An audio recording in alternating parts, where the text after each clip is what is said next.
There's a lot of companies that I really admire, and really at the top of that list is General Electric. If you've ever met somebody that works for GE, they're just special. And they're special because they are great at getting things done. They focus on impact. They are great innovators. Look at all of the different innovations that GE has come out with, over the last 125 years that they've been in business. And what's incredible is the breadth of industries that they've operated in. But if you've been watching GE, they've transformed their business pretty significantly over the last few years. They've bought and sold businesses, and then they've also transformed other businesses. GE Capital is a fraction of what it used to be. We're going to be getting into that today. And then what's really exciting is the investment, the startup in many respects that they have within GE called GE Digital, where they're really bringing together the industrial parts of their business with technology. It's unbelievable what they're able to do with businesses that have been around for hundreds of years, but providing insights that were never there as a result of bringing Internet of Things and analytics into the game. Imagine a world where you're on a plane powered by GE aircraft engines, and those aircraft engines are talking with the mothership the entire time during the flight, so that if you're flying on Delta Airlines or United Airlines or American Airlines or one of our other customers, those engines are talking with home base and saying, hey, when I land, I may need this part, this part, this part, and the airline's able to have those parts there waiting for the plane. Welcome to Resilient. My name is Mike Kearney, and I lead Deloitte's strategic risk practice. But in this capacity, I am the host of the Resilient podcast, where I have this unbelievable opportunity to sit down with leaders, CEOs, senior executives, board members, and others, and hear their firsthand accounts of crisis, risk, and disruption, but also just on leadership. And today's going to be no different. I'm really excited about this one. We are sitting down with the general counsel at GE, Alex Dimitrief. And we're sitting in their brand new offices, not what I expected, in Seaport, a part of Boston. And I say not what I expected because I rolled in there in, like any good consultant, a suit. And what I found very quickly is it's a very, very casual atmosphere. It's lofty. It's almost like a startup. They have stand-up desks. It's surrounded in brick, all open spaces. They even have free food. It's really, really cool. And I am looking forward to this conversation because we're going to be talking to Alex about several topics, including his time as a fellow in the Reagan administration. I'm pretty excited to hear his thoughts on that. We're also going to get to spend some time on talking about how he was involved and helped lead through the GE Capital story of where essentially started to liquidate GE Capital so that they could be under less regulation, so that they could focus their business on GE Digital, which is going to be another topic that we're going to focus on.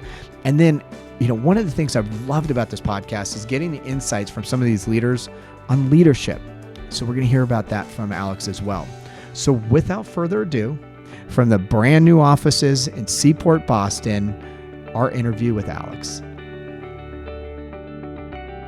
Hey, Alex, you know what? I did some research, and I want to start with a fun fact about you. And I read that you were a fellow in the Reagan administration, and I also read that I think you were the youngest fellow at that time. Maybe that's been eclipsed now. Is that true? No, it is. I think at the time I was 27, and at that point I was the youngest ever White House fellow. It was an unbelievable year and a half. I worked for Mitch Daniels, who's since gone on to great things. One of the best bosses I've ever had right from the start. I worked with a lot of people who went on to become quite significant figures in Republican circles, Haley Barbour, Andy Card, a lot of really terrific people, and I learned a lot, but it was quite a way to start my career.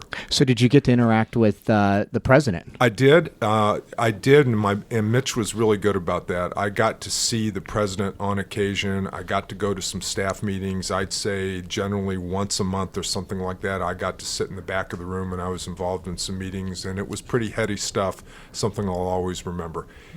President Reagan was a remarkable man, and he was so much smarter than people gave him credit for. He just had a presence. He had a way with people. He was an incredibly good listener, and I think the results that he had really spoke for themselves. Any anecdotes or stories that when you look back on that time and your interaction with the president that you like to share? I think that the one memory that I'll always have is when I got to introduce my dad to President Reagan. President Reagan knew that I was a first-generation American, and we had a ceremony where the White House Fellows got our official certificates. And I'll never forget that when I came up, President Reagan looked at my dad, and he said, "You know, this is an instance of what's possible in this country, where someone like Alex's dad can come to the United States without knowing a word of English, and 27 years later have his son go to the best schools in the country and work for the President of the United States." And my dad was just grinning from ear to ear, as you'd suspect, but I couldn't believe that the President remembered that. That's what I was going to ask you. How did he even know?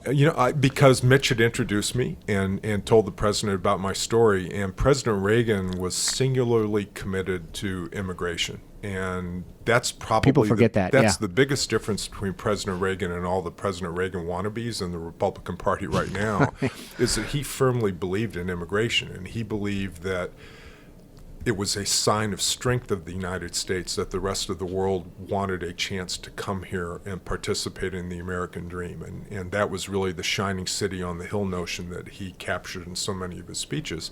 And so I just think my story resonated with President Reagan as yet another example of the types of things that people like my parents could do. So the story was really less about me and more about my mom and dad, and more about the kind of possibility that happened in the country where someone like me could grow up in the type of family I did and get to the job that I had right out of law school when I was 27. And that's the moment that really, really resonates with me. And what's remarkable about that exchange was it would be difficult for anybody in the room to figure out whether my dad was more excited about meeting President Reagan or President Reagan was more excited about meeting my dad.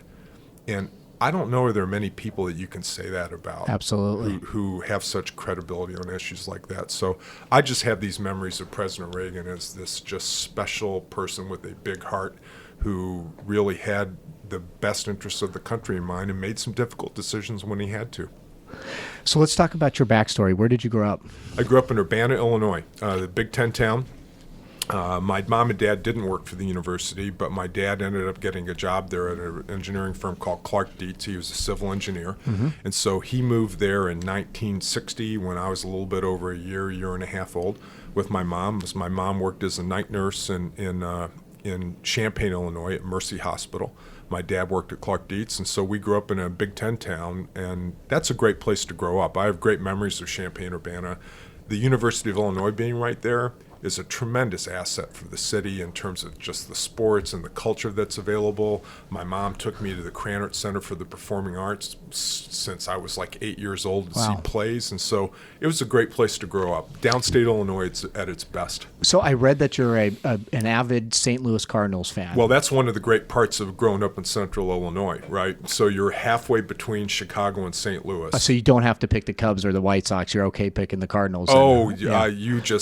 Those are fighting words, Mike. I mean, I think that the Cardinals and Cubs are the real rivalry downstate, and so the younger portions of your audience listening to this probably won't remember what I'm talking about, but there used to be a time when there wasn't the MLB package on DirecTV that you couldn't access any game anywhere you wanted from anywhere in the world, and games were on networks. And back when I was in my formative years, games were only on Saturdays and Sundays.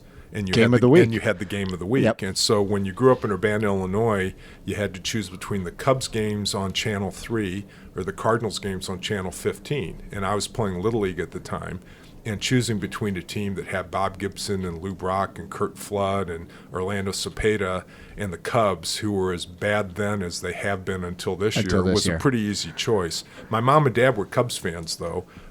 My mom and dad, God bless them, they owed me a lot of money, and I never collected on it. They never did live to see the Cubs go to the World Series. I have to admit that as a diehard Cardinals fan, I'm really scared about what's going to happen this year. The jinx may finally be over. The Cubs seem to have a remarkable team this year with a lot of talent, and they don't seem to be burdened by some of the great expectations that have weighed down other Cubs teams that have had a chance. But we'll see. So you almost need to thank me in some ways because I'm a huge Oakland A's fan, and I think we gave you some key ingredients to the success that you had in the 90s and early 2000s with McGuire and La Russa and Eckersley and Eckersley, some of the other players. Geez. Yeah, no, but it's funny. I have in my office, I have 2 bleacher seats from Busch Stadium, the old Busch Stadium, that my team gave me. And when I left the litigation job at GE to go to another job, and it was a great present because they were trying to get me something that really, went to who Connected I was, with you, and it was the perfect present.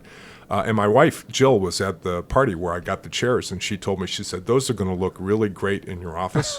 And she never even let me take them out of the car when we were at home. So they made the move to Boston with us here, and I'll show them to you when we're done. But they made the trip, and it's a great memory for me. So I read you wanted to be a politician. Why didn't you go down that path?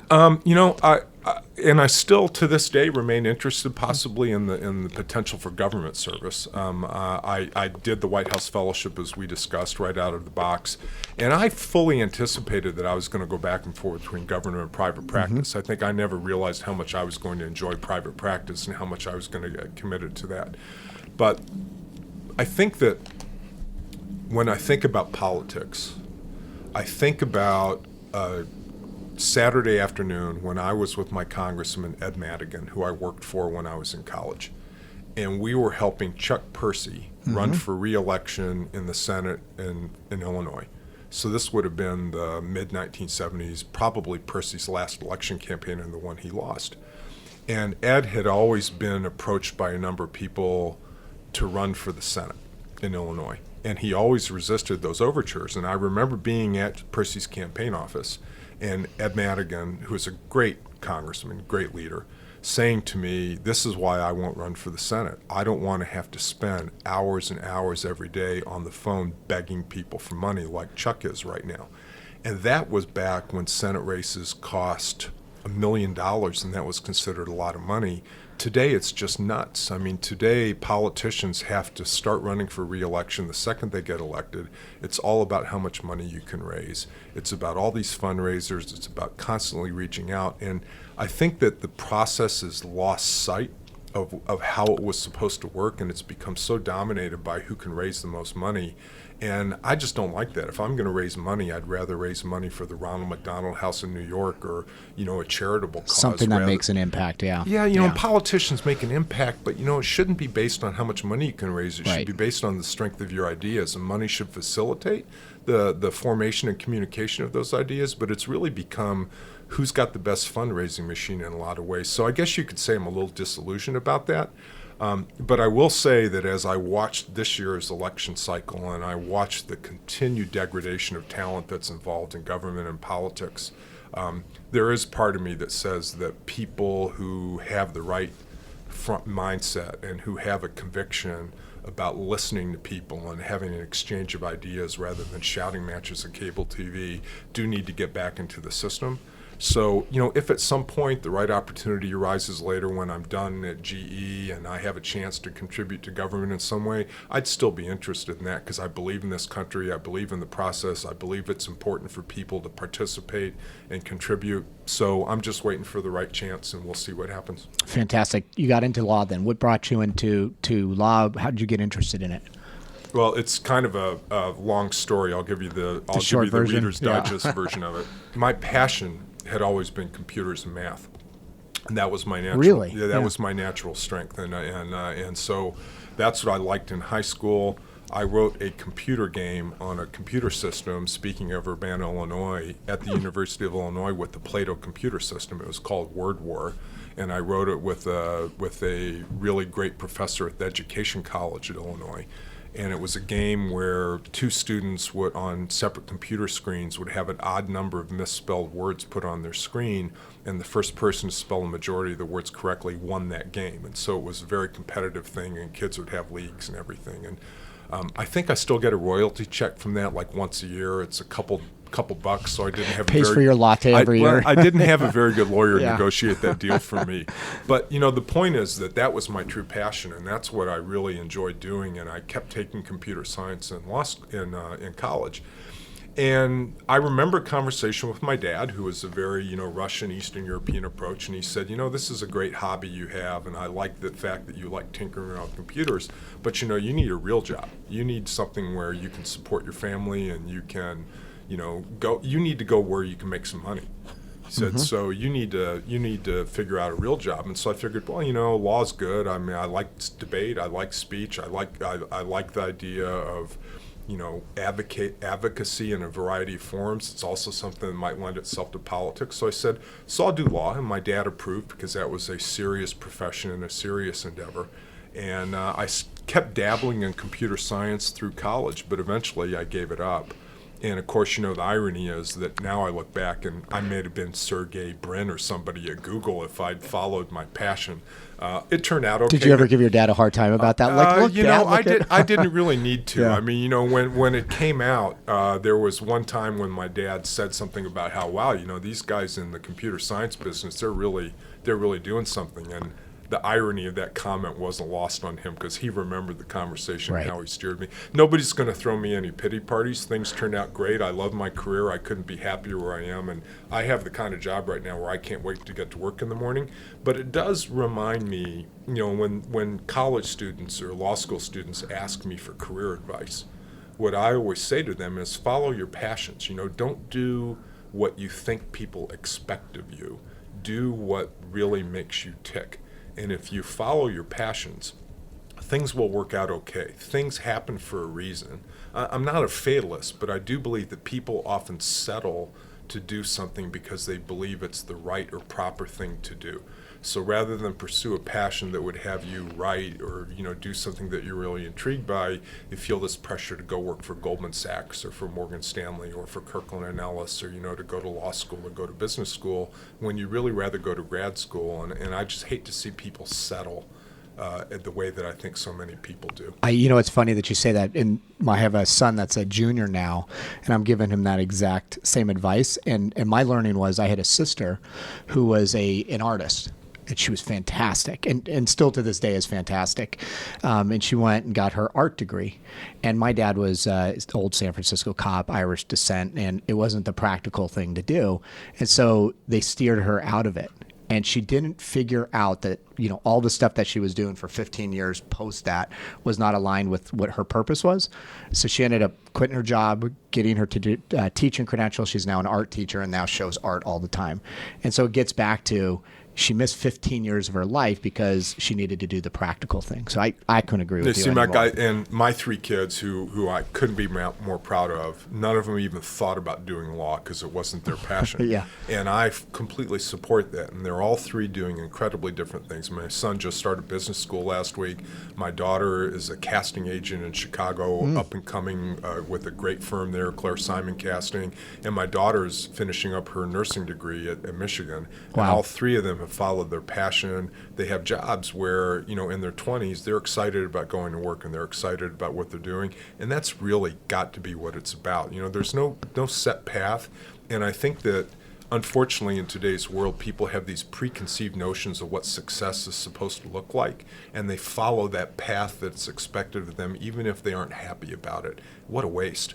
Right. And I think, I'm now at an age 57 where I feel like I've learned a few things along the ways, and I look at people who I can tell enjoy what they're doing and people who don't. And it's a shame when you see people doing work out of a sense of obligation rather than a sense of commitment and passion. I come to work at GE and I'm excited every day because I look at what we're doing and the changes that GE is making around the world and the things that our law and policy team here is enabling. And I think it's a noble endeavor, and I can't wait to get to work every morning.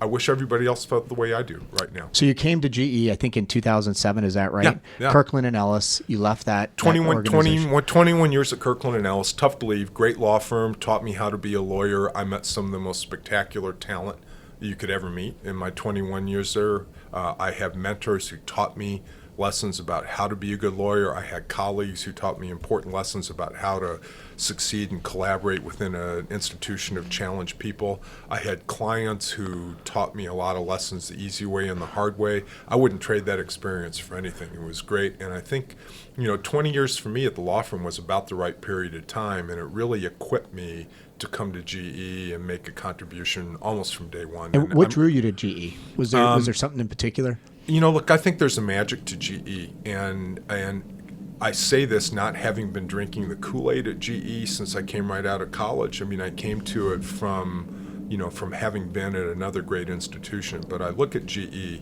and it's really two or three things that I think really, to me, set GE apart. First is just the excellence of the enterprise. When you look at what GE does in every single business, it strives to be the very best in all the businesses that it has. And I can't think of another company that has pulled together so many different strands of businesses, all which have a link right now of high technology and big data. And so there's a theme. We call it the GE store that ties these different businesses together. But each business in its own right is a world-class business that is out there doing some incredible things and challenging in incredible parts of the world. So to be part of a company that is as invested in Africa and South Asia as it is in the United States is a unique opportunity and something that I really wanted to be a part of. I just think whatever the tagline is you want to use for GE about, we bring good things to life, or we're imagination at work. I mean, I really believe that GE is a special place. The second thing is the people. There is a quality of excellence and a commitment to excellence and a commitment to collaboration here that, again, I think sets GE apart. And it was very evident to me from the very first time I interviewed here and within a month after I started working here. There is an ethos here about supporting each other. And it's a competitive place. It's a place where we all want to be the best, but we don't compete against each other. We compete against our competitors, try to help our customers. And that's a unique culture. And then the third aspect was an overriding commitment to integrity. And I have to say that I was very impressed that people wanted me to come to GE because they were looking for a lawyer who could stand up for integrity and really make a difference. They weren't looking for a shrinking violet. They were looking for somebody like me who would step up in situations and advocate for doing the right thing. And I have to say that having been at GE almost 10 years now, I have never been in a meeting where anybody advocated not doing the right thing. And to me, that commitment to integrity, again, is the third thing that really sets GE apart and which drew me to GE. Let's pivot to one of the main topics I wanted to chat about, and that is GE Capital's journey to be in a SIFI and then coming back with a non-designation as SIFI. And let's just start with a bit of context. So there's the financial crisis in 2008, the credit markets freeze, and then in some respects, GE Capital was in a crisis of its own. Can you maybe share the backstory for some of our listeners that may not have all of the details on what GE Capital went through? Well, GE Capital had become a very large standalone lending and leasing business, and it was also in the banking business, and it was in the private retail credit card business in the United States, and also had a number of consumer banks outside of the United States. And so Capital had become a huge portion of GE. Some years was over 50% of its profits. I think one year before the financial crisis, it may have even hit 60%. And it was a spectacular business with incredibly talented people. And then the financial crisis hit. And, the financial services business is one of those businesses where everything's great until it isn't. And then I think some weaknesses in the model appeared during the financial crisis. We were way too reliant on wholesale funding. Mm-hmm. We were way too reliant on the commercial paper market. And so the weaknesses of the model really caused investors to be concerned about whether GE Capital ought to be a part of GE, and whether they really wanted to invest in a business that may be a little bit, not complementary enough to the industrial strength that GE had on the other side.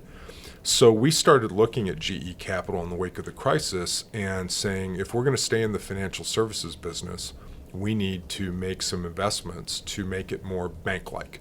And so we, and up until then, in many ways, GE Capital had been a rotation within GE. And the same managers who were on the industrial side went to Capital and vice versa. The corporate audit staff, it was a rotation at GE Capital. It was a rotation for the compliance team, but it wasn't viewed as a distinct special area. And I think the lesson of the financial services or the financial crisis was that GE Capital really did require more domain expertise.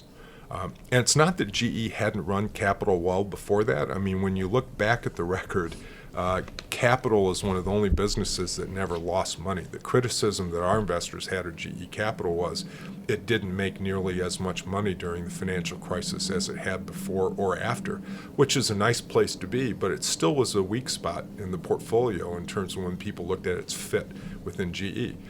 So the plan after the financial crisis was to make it more bank-like. And so we made investments in the risk team. We made investment in our enterprise risk management capabilities. We brought in a lot of domain expertise.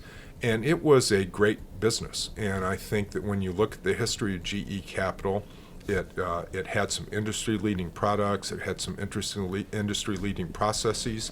And we were on a path to continue to do good things at GE, but the board and the senior management of GE, at some point, when you looked at the requirements and the rightfully high expectations that regulators had of financial services institutions who have been designated as SIFIs, we were a suboptimal SIFI. We did not have the balance sheet of J.P. Morgan. We did not have the commitment to financial services of Wells Fargo and other companies where we could afford to be a suboptimal SIFI and not have the scale to support the type of infrastructure and everything that would be needed from an enterprise risk management standpoint and otherwise. And so we made the decision, in a relatively short period of time, that we ought to focus on our digital industrial businesses and exit most of our businesses at GE Capital. And so that's the decision we announced in early 2015. That was what we came to call Project Hubble. And it started an unbelievable process and a whirlwind of sales and regulatory meetings and approvals that culminated with our DSIFI in mid-2016. And I just couldn't be prouder of the team, both the regulatory and legal team at GE Capital and the business team, for everything that had to happen for that to all fall in place in record time. So, Alex, there may be some people out there that hear this acronym SIFI. So I'm sorry. You know what? I've been living with SIFI and the new term we coined DSIFI for so long that I just take it as a given. A systemically important financial institution is an institution that is designated as such by the Financial Stability Oversight Council, which is a collection of 9 federal agencies that was instituted under the Dodd-Frank post-crisis legislation to ensure the stability of the U.S. financial system going forward. And the standard is basically a loose one. It's in the judgment of the FSOC, a SIFI is an institution at which financial distress could jeopardize the stability of the financial system of the United States. And there are several tests for how that goes, but it's really a question of do people who have loans with you depend on you for continued liquidity? If you had to do a fire sale of your assets, would you cause a ripple effect throughout the economy and cause weakness that way? So it really comes down to, are you a significant enough player where distress at your institution would cause you to potentially put the whole entire financial system under distress? So it's kind of a mixed bag, because on the one hand, being designated a SIFI imposes all sorts of heightened regulatory standards and expectations, capital requirements, stress test requirements. There's a whole series of requirements that the Federal Reserve and the other company impose on SIFIs. On the other hand, if you're in the financial services business, you hate to be told that you're not that significant, that you aren't a big player in the industry. So people have always, I think, in the financial services had mixed feelings about being a SIFI, because on the one hand, it's a badge of honor because you've made it, you're significant, and your continued success is important to the future success of the U.S. economy. On the other hand, there are a lot of regulatory expectations and expenses that come with it. Well, and I think that's an important point. How did it change, or how does it change how you manage the business on a day-to-day basis? My guess is, with this type of regulation that GE Capital had never seen, it changed a lot of business processes where management was spending the time, even strategy, I would imagine. Well, I think, there's, first of all, let me just from the outset say that people who complain about regulation might not have learned all the lessons that they should have learned during the financial crisis. So I will say right from the beginning that I respect what the Federal Reserve and other regulators are trying to do to ensure stability in the system going forward. And I think they have a big and important job, and that they have been charged with making sure that we don't have anything happen again like happened in 2008 and 2009, and that's a hard job. And so we have big expectations of our regulators, and so they therefore rightfully have high expectations of the participants in the financial services industry. So with that said, though, when your entire perspective is to prevent another financial crisis, there is an enormous bias towards holding more capital, instituting more process, having more oversight, having a stronger risk team, having more processes, having more reviews. And I think that the big change at GE Capital was that we became as focused on process as we did on results. And that's really not the GE ethos. I mean, we have our share of process, don't get me wrong. Right. I mean, simplification is a big thing for us. But we're more focused on the result and the outcome. And all of a sudden, with the institution of the heightened Dodd-Frank regulatory requirements, there was as much focus on the minutes of a meeting as well as what happened during the meeting. There was much focus on who was at the meeting as opposed to what the outcome of the meeting was. And there were a lot of intermediate steps that were required. I almost liken it, and again, not to be pejorative about what the regulators are requiring, but I almost liken it to grade school, high school algebra, where teachers are saying, show your work. And so all of a sudden there was as much of an emphasis at GE Capital on showing your work as there was on doing your work. And that was incredibly frustrating for people, and I think that was a big change. But again, from top to bottom at GE Capital, people respected where the regulators were coming from, and we understood why they were charged with the mission that they were charged with. But it was a big change, no question about it. So you just talked about a few minutes ago that you were very proud of the team, and you were able to execute as an organization unbelievably quickly. I think faster than most people thought. How were you able to do that? It's amazing what happens when you have a clarity of mission and a sense of urgency, and you empower a team to execute. So I think that we were able to do this because the board and the management of GE gave us a very clear direction of the outcome, which was to exit the business in a way that was as fair to all of our stakeholders as possible, which meant a combination of getting value for GE from the dispositions of the businesses and finding landing places for the employees of those businesses, and making sure that the customers of our businesses were transitioned well and that their operations were able to continue without a blip. And getting the decertification as a SIFI. And so with those missions, they turned us loose. And we had a team that was headed up by Keith Sharon, who supported the team and gave us guidance from the beginning. Aris Kakedjian, who was the head of our in-house investment banking team, was in charge of the dispositions. Aris put together a team of world-class specialists that were, our in-house team, as well as being complemented by bankers and lawyers who had a mission, to get this done. And we were turned loose, and so we had a minimum of process. We focused on results. We had weekly meetings. We were in constant touch. But I think the reason we were able to succeed is we were a pretty small team, and we held each other accountable, but we were also there for each other. And we didn't let the task overwhelm us. We just took it in bite-sized chunks. I hope it gets studied at business school some days because I look back at it as a rather remarkable achievement, and it's really kind of twofold. So there was the disposition process itself, which was enormous, right? I mean, you look at the scale of the sales, how quickly they happen. I mean, we started out with I think, the second largest transaction in the history of the real estate industry. I read a story, and I don't know if this, well, you never know what you read if it's fully true, but there was a sale to Blackstone and Wells Fargo, and I think it was put together the deal within, I think it was like 2 or 3 or 4 weeks. Yeah, which is amazing because these are properties all over the world. Right. So an incredible credit to our team at the real estate business.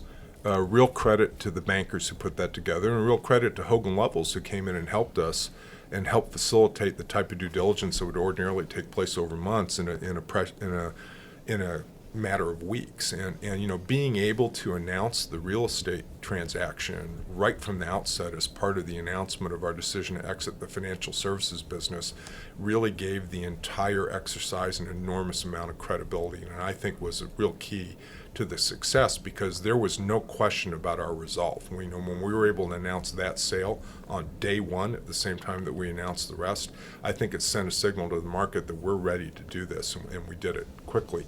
So there's the whole business disposition side, but there was also the regulatory side, and again, I couldn't be more proud of the team, because it wasn't just the DSIFI, it was all the approvals that we needed to reorganize ourselves in a way to be able to execute the transaction, give regulators comfort that their financial systems were not going to be jeopardized as we had this wholesale change of ownership of our businesses.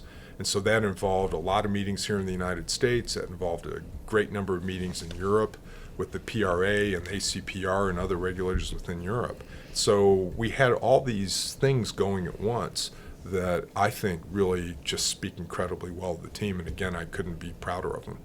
So what has it allowed you to do now that you're not regulated like you were in the past? What implications does that have on your business? Well, I think for the most part, what it does is that our exit from the financial services businesses has allowed us to focus on being the digital industrial company in the world. So it's really brought a really focused sense of purpose to the industrial side of GE. And there's a commitment to being the science and technology company. And, GE Capital just didn't fit within that model anymore. And so I think it's not so much what we don't have to do anymore, it's what having all our resources committed to the digital industrial has allowed us to do. The board has a sharp focus now, GE has a sharp focus now, and in the financial services business, the businesses that we retain, basically our aircraft financing business, GCAS, our energy financing services business, EFS, is headed up by David Nason, and our industrial finance business, they're really about complementing GE's industrial businesses and providing financing involving the sale of GE equipment. So we've got a more unified sense of purpose. I mean, GE Capital had kind of been off there on the side as a standalone lending and leasing business. And that's a tough business to bring within the GE store. And the parts of the capital business that we retain really do fit the GE store because it's all about GE equipment. So it's really more given us a good focus going forward. I want to dive into GE Digital, but are there any final lessons learned when you look back over the divestiture of many of the businesses within GE Capital, the process you went through? Are there any one or two things that you take away that may even go beyond those transactions that you would share with other executives? Because in many respects, you just went through a major strategic change and were able to execute on in very short order. Any key lessons that you'd want to share? I think that the most important one is transparency. And when I think about the importance of transparency, I think about 3 main audiences. And no one of these 3 is more important than others. And the 3 would be your internal employees, regulators, and investors. Yep. And I think that when I look back at what the true success was here, it was the ability of GE for Jeff Immelt and Keith Sharon and Jeff Bornstein to be able to articulate a clear vision of what we were doing and why and what our path was to investors from the very beginning so that they could understand our plan. Now, I have to say there were a lot of investors, I think, who didn't know if we could do it in the time frame that we had articulated. But to be able to just have a sense of mission and articulate it from investors the way we did was huge and hugely important. Transparency with the regulators. Again, to come in and say, we've thought this through, here's our plan, here's what we're doing, here's how we're doing it, and why. And being just completely transparent in terms of timing, issues, strengths, weaknesses of the plan, I think was important to have them accept what we were doing. And then with our employees, I have to say that I've never been prouder to be a part of a team than I was at GE Capital. These are men and women who were the best at what they were doing, who came to the office in April 2015 with no idea what was ahead for them, and essentially told that GE was going to dismantle and break up this business and sell it. And everyone knew that that meant that the great majority of people weren't going to have jobs at GE Capital anymore. And they picked themselves up, dusted themselves off, and came back in, and out of a sense of commitment to each other made this happen and tried to have the sales happen in the best way they could to provide the softest landing they could for more people, for as many people as possible. And the reason all that happened was because people were transparent. I mean, Keith did an all-employee call on day number 1 and explained what we were doing and why, that it wasn't a reflection on what they'd done, but it was a reflection of a change in priorities for GE Capital. And we didn't sugarcoat it. We didn't understate it. We didn't pretend that it wasn't a seismic shift. We didn't pretend that it wasn't going to affect people's lives. And I think people gave the leadership team credit for that transparency. So when I look back and I say, why did this go so well compared to other dispositions where you hear about a lot of fractures and dissension within an organization? I think that's because we put all our cards out on the table day number 1, and people really gave Keith and the rest of the leadership team credit for it. I can't tell you how proud I am to have been part of something that I think was done so right. Let's move to GE Digital. And this is an area of the business that I find fascinating, which is really almost a convergence of your industrial business with technology. And you guys are making obviously a big bet on this. It's a big part of your strategy. And what I found fascinating, I'd love maybe for you to give an example or two of what does this mean? So somebody that may not be as familiar with GE's current business model, what does it mean when you say, convergence of your industrial business with technology? And I know there's examples, in rail and airline space. Maybe if you could just give an example to the audience. So it's really a marriage of analytical capability with industrial capability. And we've built up a team out of San Ramon, our GE Digital business, headed up by Bill Rue, where they brought in a world of talent from I guess you'd call it the tech industry. I lived in San Ramon for 8 years. Yeah, San Ramon, it's I have to say every time I'm there I kind of feel the vibe, and it's a creative, energizing place, and I love our digital team. But we've built up a software team, we've built up an analytics team, we've built up a technology team that is built our platform Predix, which is the platform that we're going to have our apps run on, and where it's basically GE's cloud, where we're going to have all of our data reside, and where all our platforms are going to be mounted and our apps are going to be mounted. And so what we're doing is we're blending an ability in analytics with our experience in the hardware and services businesses to allow our customers to improve their productivity and rethink the way they work based on data analytics. And so the best examples I can come up with really come up in our services business, which has always been a strength for GE.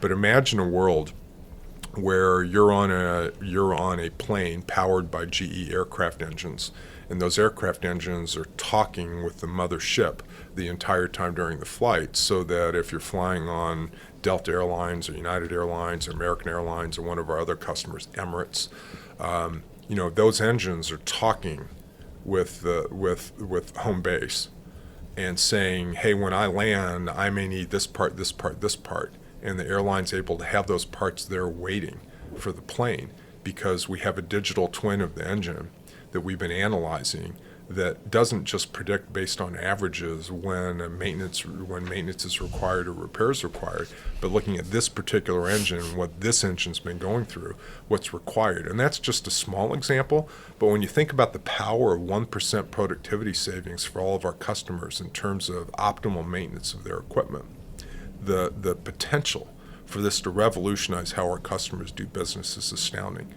And so it's really more about, it's about asset performance management, which we think is really going to be our killer app to start off the digital industrial. But it's about having it's about being able to keep track of your machines, but also having your machines talk to each other. And GE's uniquely positioned to do this. There are other great companies out there that are going to be competitors in this field, IBM, Accenture, other companies that have built great traditions on analyzing other people's data. Mm-hmm. We believe we can match, if not exceed, IBM and Accenture in the analytics part. Here's the part we have that they don't have. We actually designed and built the damn machines. Yeah. So if you're a airline, if you're a railroad, who would you rather have interpreting your data? Right. Somebody who's learning it along with you and charging you a learning curve in many respects for figuring out as much as you know about your equipment, or do you want the company that actually designed and manufactured the machines and knows them inside and out? There is nobody who knows aircraft engines better than the folks at GE Aviation. And marrying their industrial know-how with the data analytics that we're building out of San Ramon and spreading out through all our businesses, I think is going to be an unbelievable, unique combination. I actually think that the digital industrial transformation is going to be Jeff Immelt's legacy as CEO of GE, and that's saying something because he has quite a bit of parts that could go to that legacy, but this is the big one. This is our future. This is the big one. So I think I read that there was a decision to build the business versus you could have partnered or bought. We're doing both. We're doing both. Okay. So we have brought in an enormous amount of talent, but we also have a great number of partners. And I can actually get it for you, but we're partnering with Intel. Okay. We're partnering with Microsoft. We are partnering with a lot of other companies that are joining us in Predix, joining us in providing cloud services to our customers, joining us in providing Predix as a platform. And we actually take the decision of those companies who might otherwise have wanted to compete against us to be partners with us as a validation that we're onto something really great. And they want to be part of it. So we're both developing the abilities organically, but we're also bringing in great partners to help us devise apps. It's an open platform. And so we're working with a lot of partners who are very excited about partnering with GE in this area too. What are the implications of the open platform? Because that's something that I talked to somebody about in advance of this. So that's an interesting decision that you guys made as well. I think because we want Predix to be the platform of choice for industrial companies. So we want them to be able to develop their own apps as well as use GE apps. And we want Predix to be the machine that drives it all. I mean, we want Predix to be the iOS or the Windows of the industrial world. And we're excited about that. And we think that by opening up our platform and hosting, opening foundries here in Boston and elsewhere in the world, we think we can make Predix the operating platform of choice for industrial companies. And we'd like to house as much of that as we can on Predix. Interesting.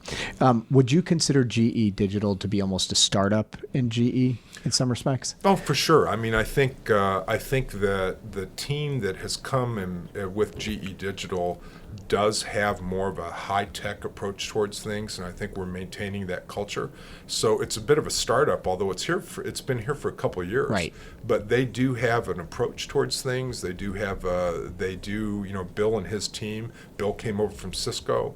You wouldn't call Cisco a startup, but Cisco's one of those companies that's managed to maintain the creativity that you have in Silicon Valley. So I do think that GE Digital does bring that aspect to GE, and it's something that we want to be sure to preserve. Well, that's the reason why I asked. It's fascinating. A 125-year-old company with a startup inside of it. How do you make that work? I mean, there's obviously talent challenges, or maybe opportunities, but cultural challenges or opportunities. it's a major part of your strategy. How have you guys found it to work? So I think that the reason that it's working so well and why I'm so excited about it is because those of us on the industrial side of GE appreciate the need for moving quickly in this area. As you look around the world around you, when we're moving at warp speed, we're connected in a way that we've never been connected before. In order to keep up with our customers and provide them the services that they need, we understand that we have to simplify our processes, we have to speed up our processes. We've got to operate in a 24-hour world. We don't have the luxury of hitting the pause button to figure things out. So I think that the simplicity and the simplicity is not a fair word. I think that, because that makes it sound easy when it's not. I mean, sometimes being simple is the hardest thing to do. Yep. But the clarity of mission, I think the sense of purpose that the GE digital team brings to their work is actually inspiring us to see if we can change and be simpler on the industrial side of GE as well. So I think it's been a welcome compliment to our culture.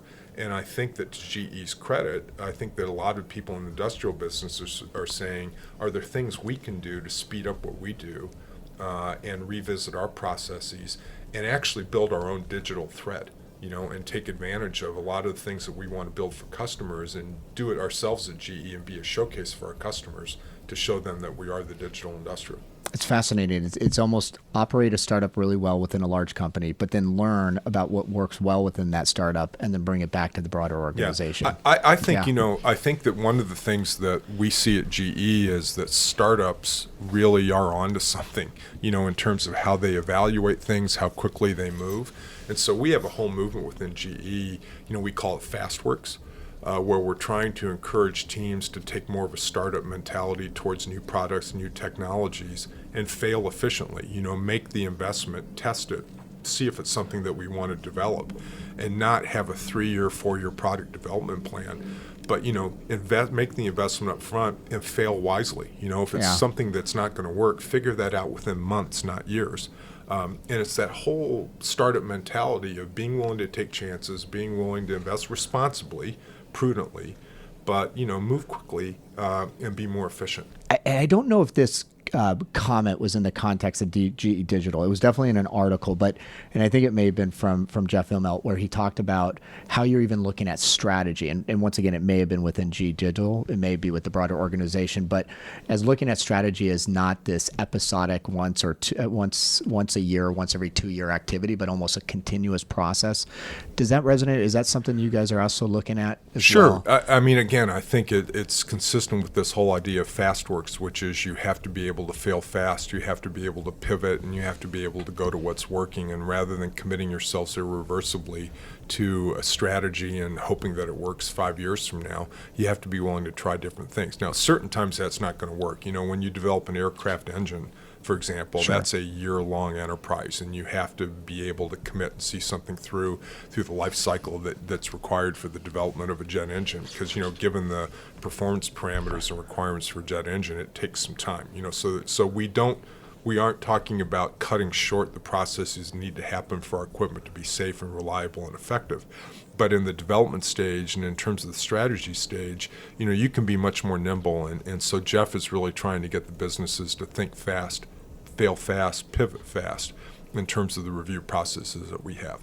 But it also goes to performance management, and there's been a big splash about how the HR team here at GE has abandoned the annual review process in favor of something that we call performance development at GE, which is an online tool where we're encouraged now to give constant feedback to people. It's not so, the idea is that it not be a once-a-year exercise, make it less formal, make it more periodic, so that when something's fresh in mind, when somebody's done a good job on something, give them the positive feedback. When somebody hasn't done a good job on something, give them the constructive feedback so that they can change now. When I've always found the annual review process to inhibit performance development at a company like GE, because you almost save up the feedback for that once-a-year session rather than give it to people when it's fresh and when they can act on it and it's fresh in mind. So, again, it's when you look at it with hindsight, you say, oh my God, why didn't we do this 5 years ago? Because it just makes so much sense. But, that's the kind of thinking that you have to do at a place like GE, I think. Alex, let's move to something you said that you were a student of when we talked in advance of the podcast, and you talked about your interest in crisis. And one of the things that we've seen, this is an area that a practice that I lead with in Deloitte, we're seeing what we call novel crisis increase.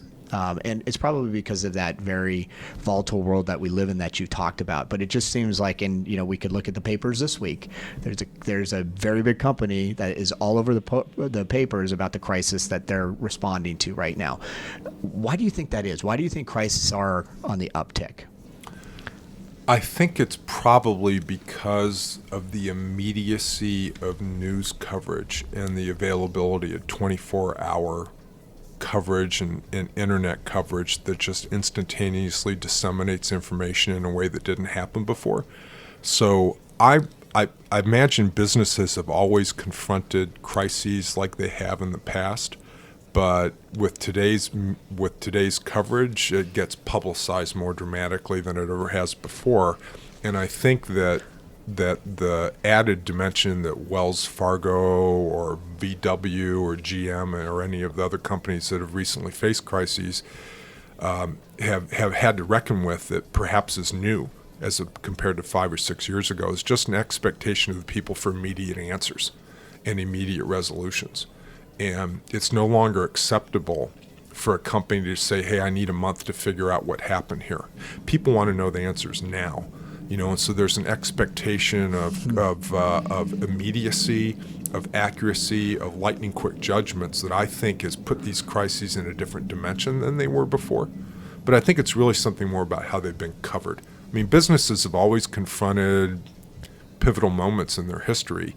I'm just not sure they confronted them as openly with as many people watching as they have before, which is why I think you have this overriding sense of crisis. Because there's an expectation of responding, assessing, and informing and communicating immediately. And every day that goes by when a company is not able to explain its practices is a day that they lose their credibility, which is why the term crisis has become so important, I think. The answer to that question is very interesting, because what's popping in my mind is you don't know, if you're an organization, what crisis is around the corner most of the times, because if you did, you would prepare for it. And so what it almost insinuates, the comment that you made, is that you almost need to be prepared for what you're going to say, even though you don't know what the crisis is, in advance of the crisis, because you can't make it up when it hits. I guess I'd say two things, right? I think, first of all, you do have to have a healthy risk culture. You have to have a culture where people are comfortable challenging what you're doing, raising constructive challenges to your processes, and you have to have people who think about what can go wrong and what you have to do as a company to responsibly address it. So when you have an aggressive sales target, you owe it to yourself to think about what type of behavior your employees might engage in if they pursue those targets in the wrong way. If you're going into a tough market, you owe it to yourself to think about what can go wrong in those markets. If you're doing business in parts of the world that are known for corruption and improper payments being made to government officials, you're kidding yourselves if you don't think that you owe it to your stakeholders to do your homework when you go in. So there's preparation. I mean, don't get me wrong, there's a lot that can go into avoiding the types of crises that we're seeing a lot of businesses to do. And I think some companies do it better than others. And it's really an investment in culture of the sort that allows people to plan and not always assume that everything's going to go great, but think about what happens when it doesn't. So that's part number one. But there is an enormous communications component to this, which is you need, in a world of today's expectations, to understand what our stakeholders expect and why. And you need to have a world-class communications team that can instill the discipline in you to say what you're ready to say, but not overcommit, not say things that you're going to regret because you didn't have complete information. So it's both. It's the substance and also being ready for the process that arises. One of the things that we oftentimes see is that crisis, and you alluded to this, is usually the result of a smaller incident.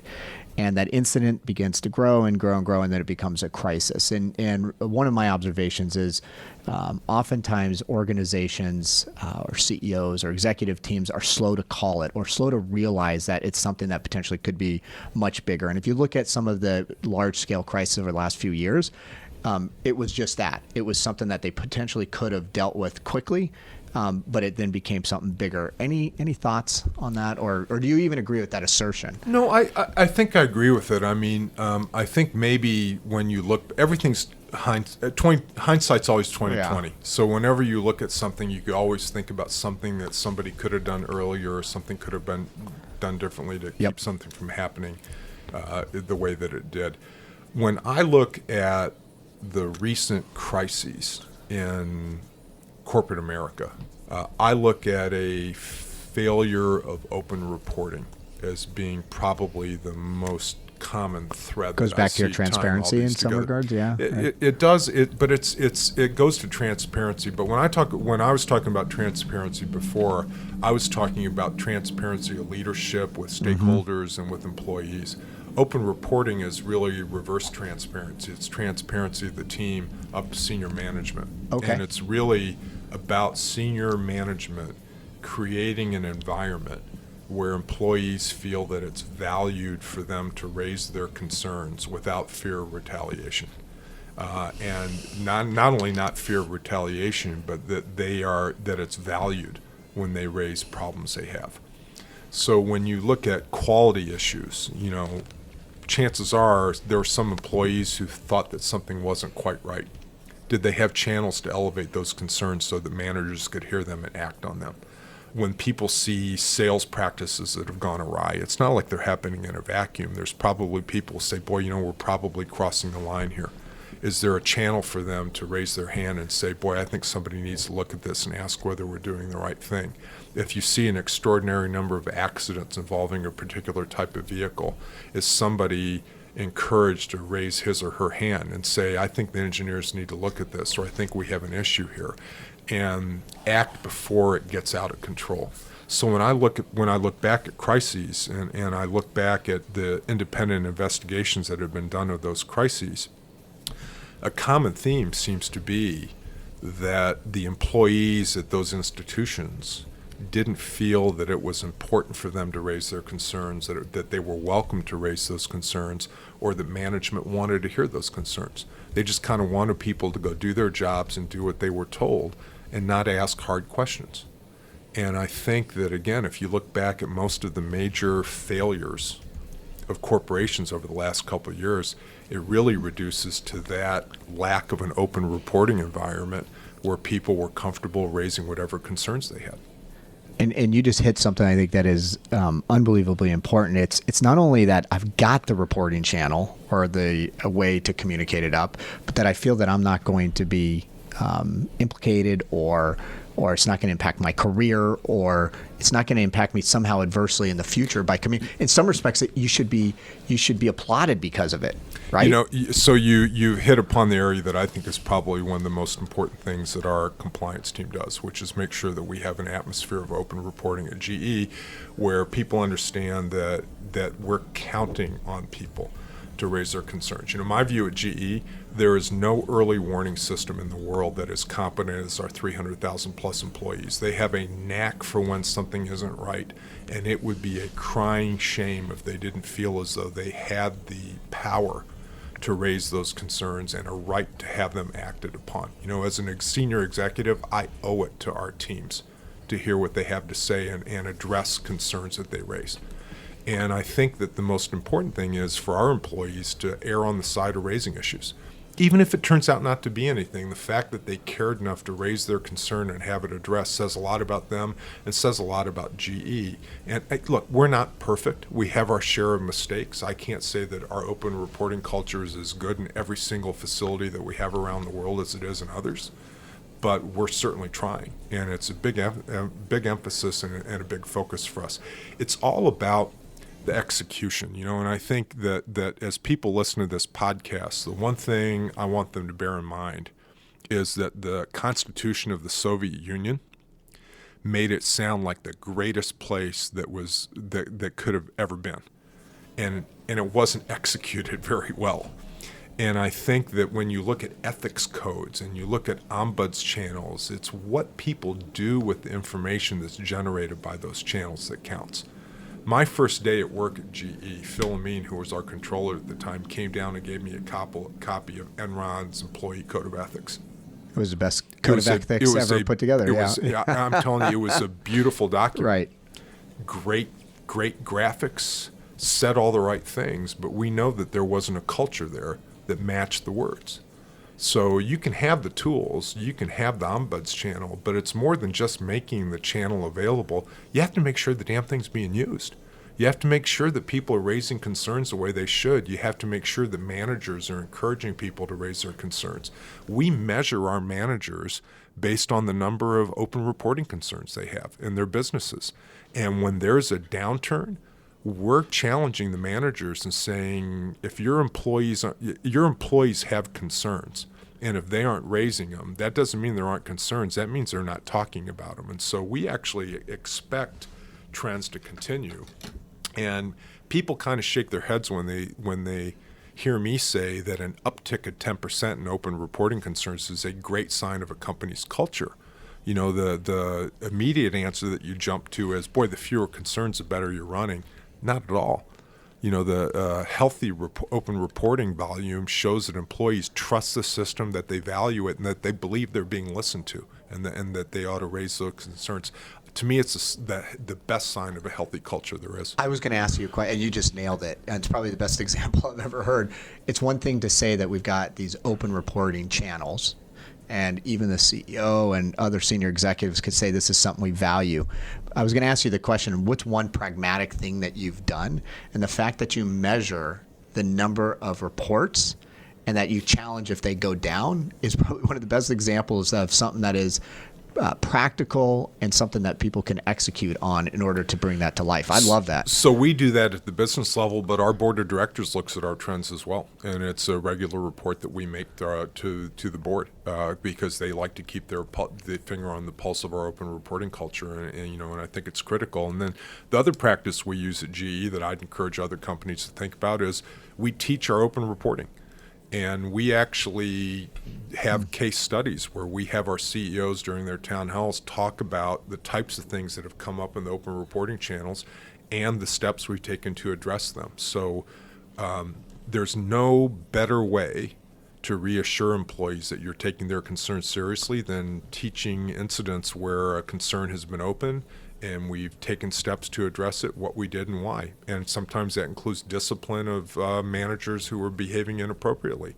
And there's no better way to buy credibility for your open reporting system than to, through very detailed and again, transparent and credible case studies, show your employees that when they raise concerns, it really matters. And we do take actions based on that. Let's move into just some final questions on leadership and maybe a potpourri of other things. So you said that you're the son of Russian immigrants.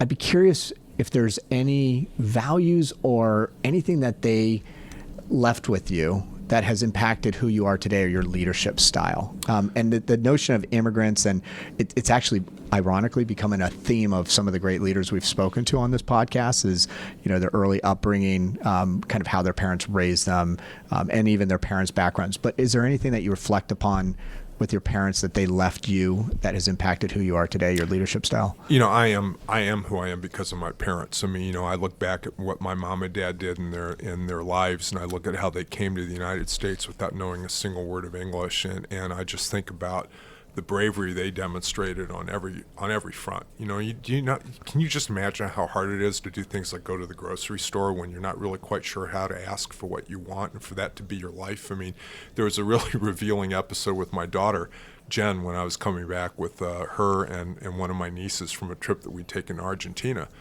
And we were at the airport, and she said, "Oh my God, I can't wait to get back to JFK because I'm so exhausted of being someplace where people don't speak English. It's exhausting." And I said, "Hey, that was Grandpa and Grandma's life." And you think about the how resolute they had to be. And I look back on that, and I wasn't as appreciative of it at the time as I should have been. Mm-hmm. Again, hindsight's always 20/20, but they did it for me.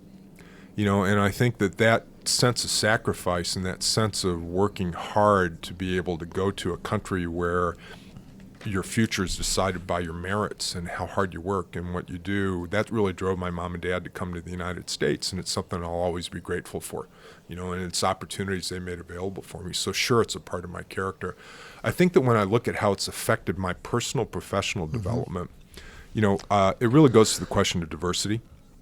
And what I always say to people, they can't see me on the podcast, but I'm a middle-aged white guy, and I grew up in downstate Illinois as a white guy, and I benefited as a white man in all the ways that white men do. So people look at me and I don't scream diversity, but people who really know me know that I was shaped very dramatically by what my mom and dad endured.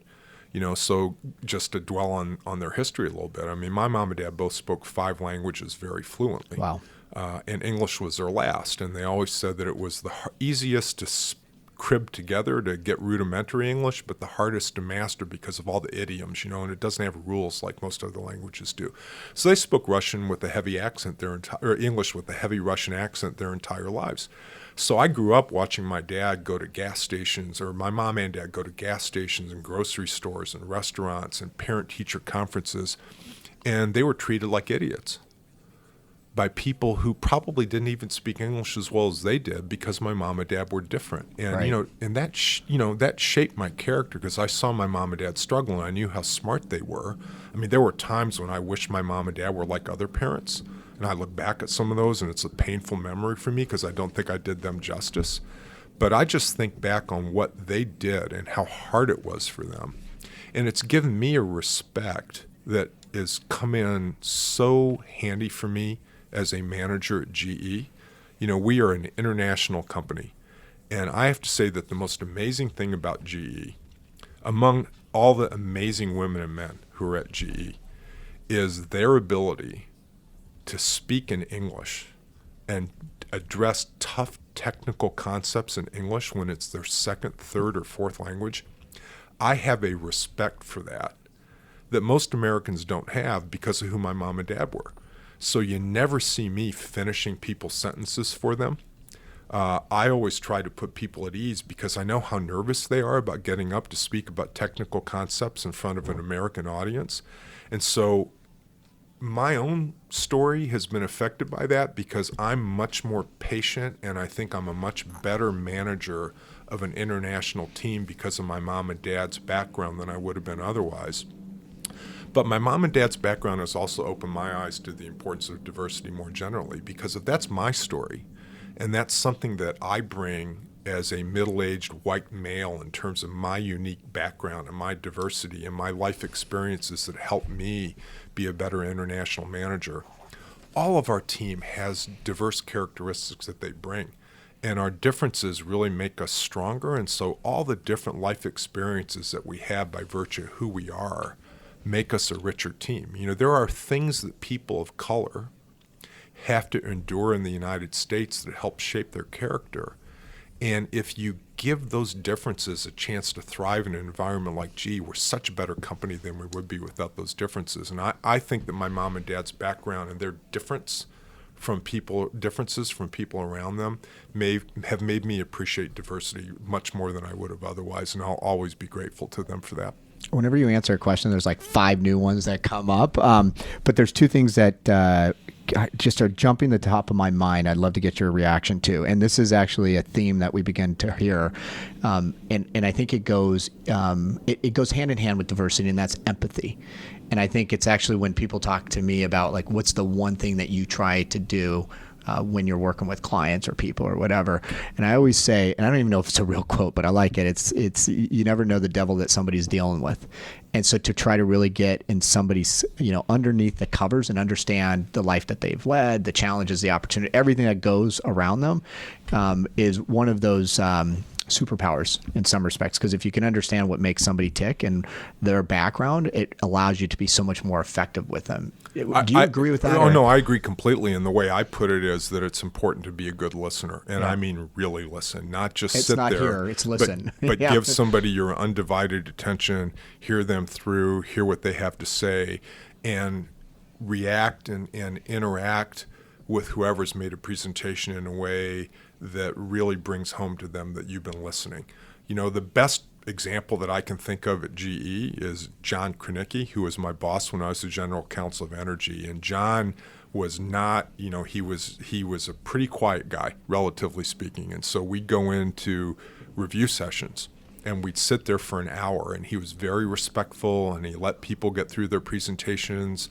And unlike everybody else is sneaking peeks at their iPhones and they're doing other things, John gave people his undivided attention. And then at the conclusion of a 1-hour presentation, he'd say, hey guys, here's the 3 questions, or here's the 3 things I'd love for you to follow up on. And every time he did that, my reaction was, son of a bitch, why can't I do that? And it just shows that he was giving people his undivided attention, but really heard them and really understood what they were trying to say. And I mean, people were ready to go out and put their heads through brick walls for him after he demonstrated how good a listener he was and how much he got and valued what they were saying. And to me, that whether you call it empathy, whether you call it listening, but that is such an important trait of leadership in today's world, for people to really feel as though you get them, but that you want to get them, that you're not bringing your preconceived notions to something, but you have an open mind and you're really part of a collaborative process. To me, that's going to make or break a lot of leaders in the years ahead. What about, I totally agree with you. The other thing I wanted to raise is I think what makes people so interesting and the diversity really come alive is their story. One of the things I oftentimes, especially I was at our Deloitte University last week, and I was with a bunch of our first-year consultants, I said, we hired you because every one of you are unique and you have something to add. And don't feel like you need to be, a certain type of consultant or individual. Let your story come out. And actually, one of the things I think is so powerful, and that's why I love these podcasts, is hearing people's stories. It's what makes them who they are. And I'd love to just hear your thoughts on that, meaning especially with younger kids coming into the work world, about sharing their stories, because I always think that there's a feeling that they got to act and operate and be a certain way. Well, yeah, so it's almost like people come into things with a preconceived notion of success or what success is supposed to look like, and they try to reshape their story to fit that mold that they're trying to fit within rather than what really happened. And it's a shame because it shows when it happens too. And, I can sniff that out in a second. Yep. And so to me, I think really being able to tell your story and talk about what's happened in your life and what really motivates you. I mean, if you want the key to success to a job interview, that's what it is. Who's that one teacher? What's that one thing that happened with your parents? What's that one thing that happened in a team or a match or an activity that you're doing that helps shape your character? And be true. I mean, be real to what happened. I think that's the most important part. What amazes me when I'm at GE, as I travel around the world and I meet with the teams, is the different stories that people have when they come. And I always try to ask, and not only do I do that, but whenever we have an employee that comes in and presents to the board, Jeff is always very deliberate about stopping people and say, hey, tell the board a little bit about your background before you dive into the topic. Because it's such a source of strength for GE, the different places, different experiences, different schools, different life stories that people have. When you hear the breadth of them at GE, you realize how that's part of our success. So it's not lost on the board or Jeff that understanding that about somebody is a critical part of understanding where they're coming from. And again, it's a sign of strength of the company. It's also a Jedi move in some ways, because if an employee is coming to the board, they're probably a little nervous. And it probably disarms them when Jeff says, hey, tell us about yourself. Everybody's comfortable usually talking about themselves. So That's a good one, yeah. Yeah, I suspect that's right. And I suspect that coming to present to a board of directors is always a pretty nerve-wracking experience. But I will say, and I'm not just saying this because it's our board. I mean, when our board is so invested in GE, and they are so supportive of GE. They ask all the right questions and they constructively challenge us. Don't get me wrong. I mean, there's an independent oversight there where they hold us to our best and highest standards. But they're pretty quick to put people at ease because they're really interested in the facts. They're really interested in understanding the substance of issues. I mean, I couldn't have imagined going through what we went through at GE Capital without a board that was 100% supportive and ready to be there with us. There was a quote, and hopefully I got this right, that I read that you had said, which I think goes in line with all of this. And I think it was in the context of you talking about what makes a great attorney. and you had said integrity and authenticity are keys to being a great attorney. Can you maybe just hit on the authenticity? Because I think that's the whole theme that we're really starting to talk about. I think again, it's people know what your background is. They know what your strengths are. They know what your weaknesses are, and not pretending to be somebody who you aren't, I think, is a way to buy credibility with your team. So I think that there are certain things I think I do well. There are certain things that I think I can improve on, and I'm very transparent with my team. And I think that again, I don't try to be the Hollywood version of what a general counsel GE should be like. I'm myself. And, I'm different than my two predecessors, both of whom were great general counsel. I have different strengths than they did. I operate very differently than they did. And I would hope that, my team, whenever they meet with me, they walk away saying, well, I just got the real Alex Dimitrief. And I think that that's really important to having integrity and getting the most out of your team, and for the team to get the most out of you. So to me, it's kind of what you see is what you get, and don't try to be something that you aren't. Last question. We titled this podcast Resilient, and when we created it, it was very focused on leaders who are resilient in times of crisis, change, disruption, whatever it may be. What do you think are the characteristics of a great resilient leader? I think it's being willing to own up to and learn from mistakes and do so visibly. We have a series of GE beliefs, and the one that really resonates with me more than anything else is learn and adapt. And I think that it really goes to the notion that a mistake is a terrible thing to waste, because we all make them all of the time, and I'm right at the top of the list. I make 20 a day.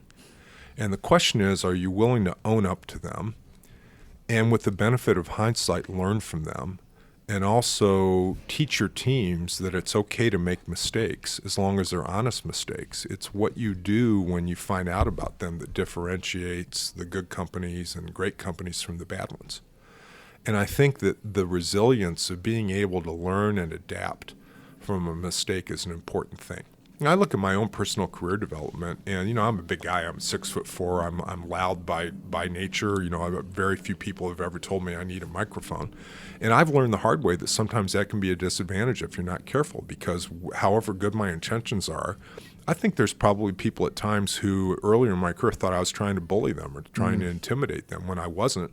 But it's a fair conclusion to reach. I learned the hard way from some interactions that didn't go well that I need to be careful. That's a tiny example of the kind of change and, owning up to mistakes that I've made that have made me a better leader, a better lawyer, a better general counsel than I would have been other time. And I can give you dozens of more substantive examples where I've made a mistake in judgment. And rather than just say, well, you know what, maybe nobody will notice, I can go on and they'll keep thinking I'm perfect. What I do with my team is to say, hey, in this one particular deal, I stood by this clause with this customer at the risk of creating a transaction. And with hindsight, I think that was a mistake. I should have gone to this alternative or that alternative much earlier. And that does two things, right?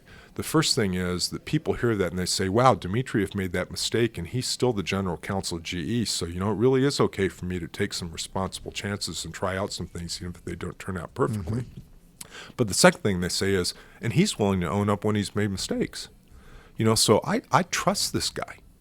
And I think, again, that transparency is an important part. And to me, that's the ultimate part of resiliency, right? Are you willing to own up to, learn from your mistakes, and teach them and make the institution a better place because of them? And I honestly believe that every institution, including GE, always makes mistakes. Absolutely. It's what you do with those mistakes that differentiate you. Are there any leaders, and this literally is the last question, are there any, not even leaders, is there who in which you've come in contact with in your life do you think embodies what it is to be a resilient leader? Is there anybody that just jumps out to the top of your mind? Well, so, I'll start really close to home. I think about Jeff Immelt. And, I think that in a lot of ways, all you need to know about Jeff Immelt is that his first day as CEO of GE was September 10th, 2001. And, I say, my God, the day before September 11th. And so Jeff was the CEO of a business that may have been more affected by September 11th than any other business. And to have just been able to weather that crisis, but then subsequently go through the financial crisis and the wholesale changes that have happened in the way that we've reinvented GE under his watch is really something that's incredible, right? And so I look at Jeff and I look at how he's not scared to change. He's not scared to take us out of plastics, which would have been unimaginable for many generations of GE employees, take us out of NBC, take us out of appliances, which has been GE's big brand for all these years. He adapts to the changing environment, and I think we're a much stronger company because of his leadership. And and so I don't say that just because he's my boss. I say that because I really admire what he's done, and I see the different incoming that he gets every single day. I only see a part of what he sees, and his ability to just weather so many storms over the course of his tenure is something that I just admire. And again, I think that for him to transform GE as he has to the digital industrial powerhouse that we're going to be is going to be his legacy, and it's a real testament to his resiliency under challenges that I think would have had a lot of lesser CEOs leave the company. He's just really been a huge role model for all of us. And then second one, I go back from my current boss to my first boss, and I go to Mitch Daniels, and I look at what Mitch has done over the course of his career, and I think that when people look at Mitch, who ought to run for president and who I think people wish had run for president before now. They look at what he's done as, the head of strategy at Eli Lilly. They look at what he did at the Hudson Institute. They look at what he did when he came back and he was the OMB director for the second Bush administration, and then as governor of Indiana, and now as chancellor of Purdue. I think that what everybody says is that guy is so honest. And he is so refreshing because he just doesn't. There's no pretense to him. He doesn't manufacture things. He says what's on his mind, and he's able to communicate it in such a compelling way. And so when you're in crisis, when you're confronting the kind of crisis in higher education that we are, or you're confronting the types of problems that we are in our cities today, and you have all these issues, that's who you want. You want someone like Mitch with that credibility, with that ability to articulate incredibly complicated concepts in ways that resonate with people. So I look at those two bookends and I say, I started out with Mitch as my boss. I'm ending up with Jeff as my boss. I'm a pretty lucky guy, because I just had role models from start to finish, and I've learned a lot from them, and I consider myself to have been exposed to the best. That is awesome. We're going to end it there. Alex, first of all, I don't think everybody understands. Alex is a busy guy. He's the general counsel of one of the largest companies in the world. So for you to have given us almost 2 hours of your time, I want to acknowledge you for that, because I think there's a lot of advice and lessons learned that you've given that hopefully everybody will benefit from. But thank you very much. It's been a real pleasure. And I got to say, I can't believe it feels like it's been about 10 minutes. So hopefully that's how people are going to feel when they listen to the podcast too. Thank you. Thanks. What an incredible day for me. I had the opportunity to sit down with Alex, and it was a great conversation. I really hope you enjoyed it. And I do want to thank everybody for listening to the Resilient Podcast, which is produced by our friends at Rivet Radio. And as I think you can hear us by going to Deloitte.com or to your favorite podcatcher. Just type it in Resilient. And if you're enjoying this podcast, share it with your friends.